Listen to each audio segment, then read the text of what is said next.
Pasukan perlawanan di Lebanon, Hizbullah, diduga menggunakan senjata Rusia untuk melindungi fasilitas vital wilayahnya. Selain itu, dapat melumpuhkan pesawat tak berawak militer rezim Zionis. Hizbullah diduga menggunakan senjata Rusia Stopor untuk melindungi dari serangan musuh.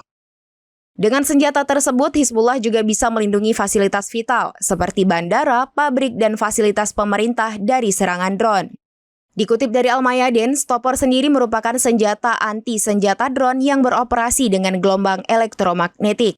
Senjata ini merupakan salah satu perkembangan terkini di bidang pertahanan udara. Frekuensi elektromagnetik difungsikan untuk mengganggu sinyal drone, bahkan mampu mengganggu sistem komunikasi dan navigasi drone musuh, menyebabkan pesawat kehilangan arah dan jatuh atau bahkan kembali ke titik awalnya. Senjata ini memiliki jangkauan pengoperasian hingga beberapa kilometer, sehingga memungkinkan menembak jatuh drone musuh sebelum mencapai targetnya.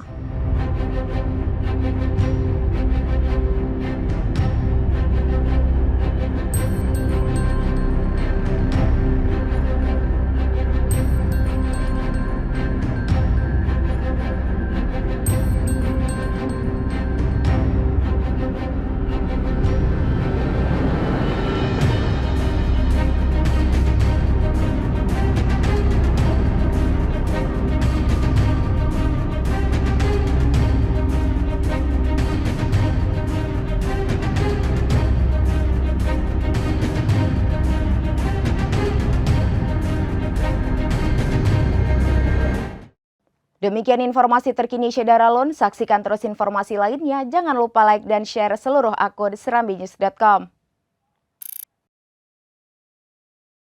Download Tribun X sekarang. Menghadirkan lokal menjadi Indonesia.